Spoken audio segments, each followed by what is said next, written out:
An angel tips a bowl over a river, the great Euphrates, and the water dries up. That's Revelation chapter 16, verse 12. And the verse tells you why it happens, not as a mystery, as a purpose. The water dries up, it says, that the way of the kings of the east might be prepared. So the drying isn't the disaster. The drying is a road. And Revelation names this river twice, once in chapter 9, once in chapter 16. Out of every river on earth, and of the Nile, the Jordan, the Tigris running right beside it, this is the one the book comes back to. Why this river? But before we answer that, look at what happens 3 verses later. The kings are being gathered. The way has been prepared. And right there, in the middle of it, the scene breaks. Someone speaks in the first person. It's Jesus. Behold, I come as a thief. Blessed is he that watcheth. Then verse 16 picks up exactly where verse 14 left off, and the kings are gathered at Armageddon, like nothing happened. Why is that warning sitting there? Between the Euphrates and Armageddon? I think that's the detail that changes what this chapter asks of the reader. You've probably seen the videos. Maybe someone in your family sent you one. Cracked earth, a red banner, a voice telling you the 6th bowl is being poured out right now. And I understand why that lands. You're not making up the connection. Revelation really does say the Euphrates. That's not superstition, that's reading. So we're going to read it, all of it. And I'll show you what's written, and I'll tell you when I'm reading between the lines. Here's the first thing that changes the chapter, and it isn't in Revelation at all. This river was never new information to the people John was writing to. Look at how Genesis introduces it. 4 rivers flow out of Eden. The first gets an explanation. Where it runs, what land it winds through, what's in the ground there. The second gets 1. So does the third. The name of the third river is Hiddekel. That is it, which goeth toward the east of Assyria. Then the fourth, and the 4th river is Euphrates. That's the whole sentence. Genesis pauses to locate the other 3. With the Euphrates, it simply names it and moves on. And from there it keeps turning up at the edges of the story. It's the far border when God makes his covenant with Abram. From the river of Egypt unto the great river, the river Euphrates. It's the line Joshua points to at the end of his life when he reminds Israel where they started. Your fathers dwelt on the other side of the flood in old time, and they served other gods. That phrase, the other side of the flood, is older English for what the American Standard renders more plainly, beyond the river. On one side, the family God was building. On the other, everything they came out of. And then it turns up once more, and this one stings. And when Babylon swallowed the region, 2 Kings measures the conquest with 2 rivers. The king of Babylon had taken from the river of Egypt unto the river Euphrates, everything that belonged to Egypt. Read that beside the promise to Abram, and the resemblance is hard to miss. Egypt on one side, the Euphrates on the other. A strikingly similar east-west frame, now appearing in a notice of conquest. So by the time anyone opens Revelation, this river has already been a border, a beginning, and a loss. And one more thing, which is just a matter of counting. The first time Revelation names the Euphrates is chapter 9, under the 6th trumpet. The second time is chapter 16, under the 6th bowl. Not the first, not the last. The 6th, both times. As for who the kings of the east are, the text does not say. It gives a direction and nothing else. People have been filling that in for 2,000 years, and the filling has changed every century, which is usually a sign that the verse was never carrying the information people wanted from it. And notice something. The river is getting all the attention. But so far, nobody in this chapter has asked the reader to identify anything. Hold that. because this is where the Euphrates stops looking like a brand new end times clue. Revelation is not the first place Scripture puts dry water beside Babylon. Isaiah writes it as something God says out loud. That saith to the deep, Be dry, and I will dry up thy rivers. And the very next verse names a man. That saith of Cyrus, He is my shepherd. Dried water in one line. In the next, the name of the king who would walk into Babylon. Jeremiah does it twice, and both times he's talking about Babylon specifically. A drought is upon her waters, and they shall be dried up. And a chapter later, I will dry up her sea and make her springs dry. Then Jeremiah does something stranger. He doesn't only write about the river, he uses it. At the end of his oracle against Babylon, he gives an instruction. Take everything you've written about this city, carry it there, read it out loud, and then thou shalt bind a stone to it and cast it into the midst of Euphrates, and say this, Thus shall Babylon sink and shall not rise. A scroll, a stone, dropped into the Euphrates. That's the water Jeremiah reached for when he wanted to say Babylon was finished. And here's the part that's easy to read straight past. Revelation 16 doesn't only mention the Euphrates. Count 7 verses down. Past the frogs, past the gathering, past the earthquake. And there it is. And great Babylon came in remembrance before God. Babylon is still in the chapter. The book dries the river in verse 12 and names the city in verse 19. Dried water and fallen Babylon. The same pairing Isaiah and Jeremiah had already made, sitting 7 verses apart in a chapter people read as though it were about the news. So if you've read this chapter for years and thought it was about a river in the headlines, you weren't reading it wrong. The river is genuinely there. There was just more underneath it than the surface showed. And depth like that adds to a plain reading. It doesn't cancel it, though something has turned.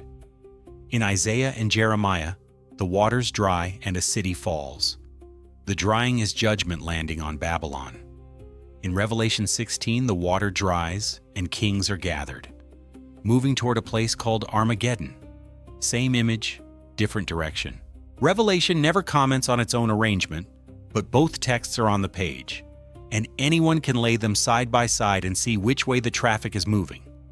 Now, the moment the prophets were pointing at did happen. Babylon fell to Cyrus of Persia in the autumn of 539 before Christ.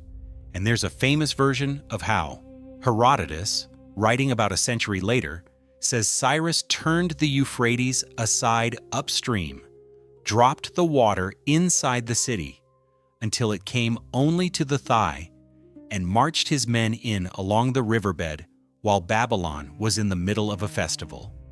Xenophon tells a version of the same thing. Here's the part most retellings skip. A Babylonian chronicle preserves another account of the same days, and a royal inscription known as the Cyrus Cylinder was issued after the conquest. Neither one mentions turning the river aside. Both describe a city taken without a fight inside the walls. So the surviving evidence doesn't let us confirm that the diversion happened the way the Greek writers described it. I'm not going to settle that here, but notice what doesn't depend on it at all.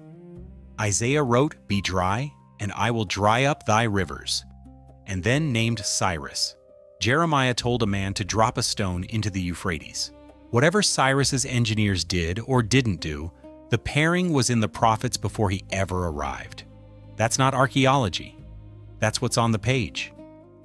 And it means the fear being sold about this chapter runs on a premise that isn't true.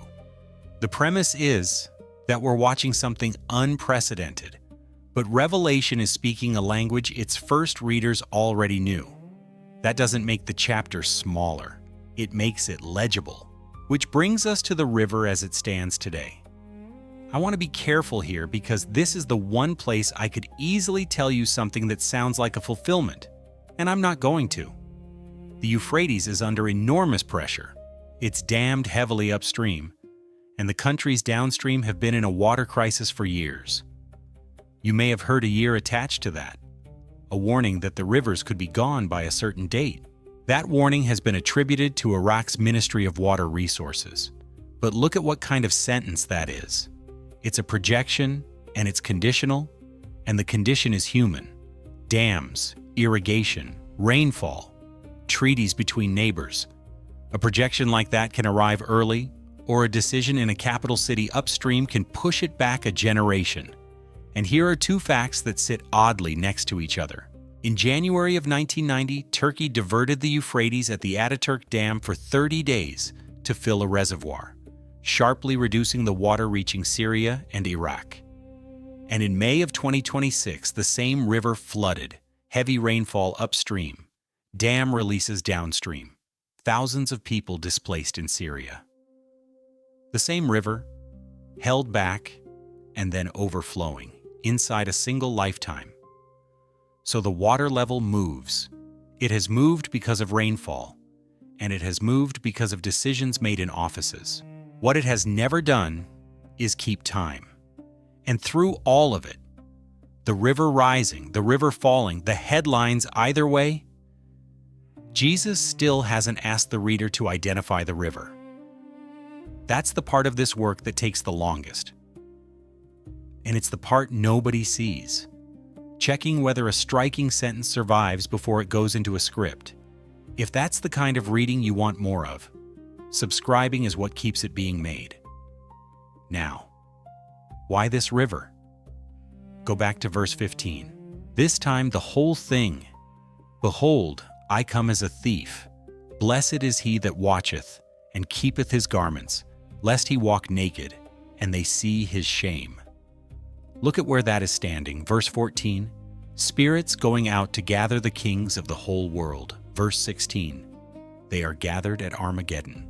And wedged between them, in the middle of this global gathering for battle, one voice in the first person talking about clothing.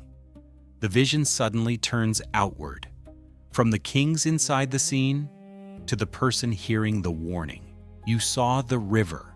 You saw the kings. You saw Armageddon. Did you see what Jesus said in between? Because he didn't say, work out where you are on the timeline. He didn't say, identify the kings. He said, watch and keep your garments. And once you notice that move, you start seeing it in the other place. Jesus is asked about the end. In Matthew 24, the disciples come to him privately and ask the question everyone asks. When will these things be? What will be the sign? Now, Matthew 24 is not about the Euphrates. Jesus never mentions this river. I'm putting these two passages side by side because they answer the same human question, not because one is quoting the other. I want you to hear which one of those you're getting, but look at his very first answer. Before any sign, before any war, any famine, any earthquake, take heed that no man deceive you. That's the opening line. Not a date, not a chart, a warning about being misled, placed before the list of signs, not after it. Then when he does start describing frightening things, he interrupts himself again. And ye shall hear of wars and rumors of wars. See that ye be not troubled, for all these things must come to pass, but the end is not yet. There are two separate instructions in that sentence. Don't be troubled. And this isn't the end. He is describing the very things that frighten people, and in the same breath telling them what to do with the fear, and not to conclude too much from it. Later in the same chapter, but of that day and hour knoweth no man. No, not the angels of heaven, but my Father only. And then, immediately, watch therefore, for ye know not what hour your Lord doth come. Notice he doesn't say watch because you might figure it out. He says watch because you won't. And there's one more conversation. In the first chapter of Acts, after the resurrection, the disciples ask once more, Lord, wilt thou at this time restore again the kingdom to Israel? The timing question. Asked by people who had walked with him for years, standing in front of the risen Christ, the best possible opportunity anyone has ever had to get a straight answer about the calendar, and he refuses it. It is not for you to know the times or the seasons which the Father hath put in his own power. That's the last such timing question recorded before his ascension. But he doesn't stop there, and this is the part that matters, because a refusal on its own would just leave you empty. But ye shall receive power. After that the Holy Ghost is come upon you, and ye shall be witnesses unto me. He takes the calendar out of their hands and puts something else in them. That's not a brush off, that's a trade. So if you've spent years feeling like you were behind, like everybody else had figured out where we are on the map, and you were the only one still confused, the confusion was never the failure. The disciples asked. They asked to his face, and he told them that knowledge was never going to be theirs, and gave them work instead. You are not late to a secret calendar God expected you to decode. And there's a line in one of John's letters almost nobody quotes in these conversations. Partway through, he writes, "Little children, it is the last time." The American Standard renders it the last hour. He wrote that in the 1st century. The New Testament was already using last hour language then, and Christians in many generations since have felt that same urgency. All of them still had to decide what to do on the following Tuesday. I want to name something harder, because a lot of people watching this aren't frightened in the abstract. Some of you have somebody in your family who sends you these videos every week, and they aren't doing it out of cruelty. They're doing it out of love and out of fear, and they want you ready. And some of you have gone quiet about it, because saying, "I don't think we can know that," starts a fight. And you've already had that fight. I can't fix that. But here's what this chapter gives you for it. Verse 15 doesn't ask you to win an argument about the timing. It asks you to stay awake and keep your garments, which is something you can do without ever settling the disagreement, and something you can do while still loving the person who disagrees. So watch and keep your garments. The watching we understand, but why clothing? Why, in the middle of Armageddon, would anyone be told about garments? Because Revelation has been talking about clothing the whole time, and once you see it, you can't unsee it. Back in chapter 3 to a church in Sardis, "Thou hast a few names even in Sardis, which have not defiled their garments, and they shall walk with me in white." A few verses later to another church, the counsel is to buy white raiment, that thou mayest be clothed, and that the shame of thy nakedness do not appear. The same pairing, garments and shame, written to ordinary congregations with ordinary problems long before any bowl is poured. In chapter 7, a great crowd in white robes, and the book says, "They washed their robes and made them white in the blood of the Lamb." That clothing is not something they manufactured, and near the end, the bride is arrayed in fine linen, clean and white, granted to her even, given. And then the text does something it rarely does. It explains its own image. For the fine linen is the righteousness of saints. So clothing in Revelation repeatedly becomes a picture of faithfulness, purity, and readiness, sometimes washed, sometimes granted. And in chapter 19, the book explicitly connects the fine linen with the righteous deeds of the saints, which is quietly good news if you've been measuring your readiness by how much you understand. Nothing in that image asks whether you can name the kings or place the bowls in order, or say which war on the news matters. The few in Sardis who kept their garments undefiled were not scholars of prophecy. They were a handful of names in a small congregation in a city nobody remembers. And the book says they will walk with him in white. Now I have to flag something, because I'm about to make a bridge, and I don't want you to think the bridge is in the text. Revelation doesn't spell out what keeping your garments looks like on a Tuesday. That connection is one I'm making, but I don't think I'm making it out of nothing. Because the other place Jesus talks about being ready without knowing the hour, he does spell it out. At the end of Matthew 24, right after "Watch therefore," he tells a small story. A servant left in charge of a household, faithful and wise, the text calls him. And what he's actually doing is giving the household meat in due season, food on time. That's the concrete task Jesus puts in front of him. Then, 10 young women with lamps, waiting for a wedding that runs late.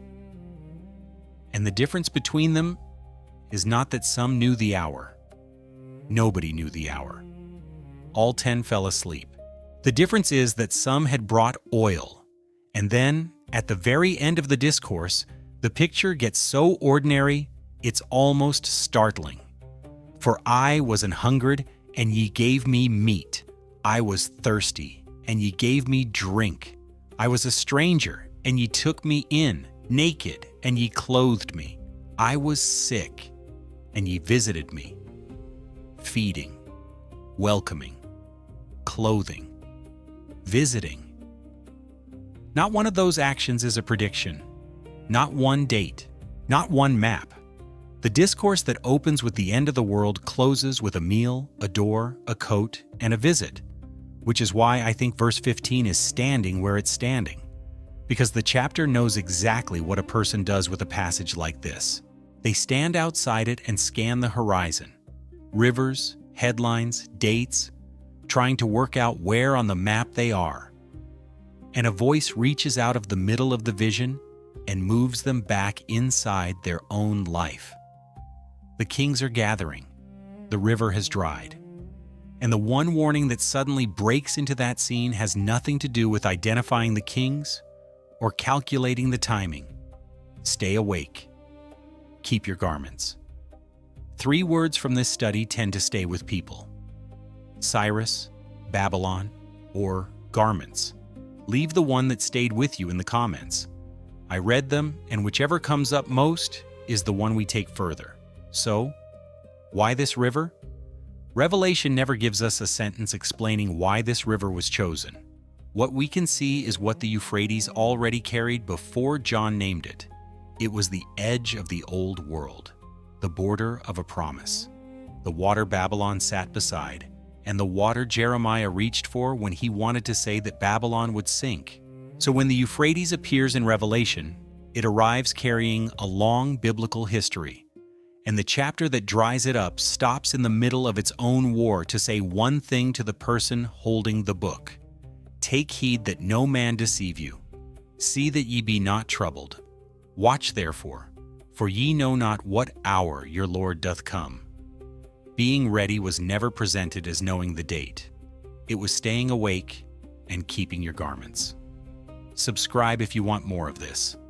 Not louder readings, slower ones. The kind where somebody stops and tells you plainly where the text ends and where the guessing begins. That's what this channel is for. And next, I want to follow the clothing all the way through Revelation. White robes, defiled garments, fine linen, and the one moment the book stops and tells you what the linen actually is.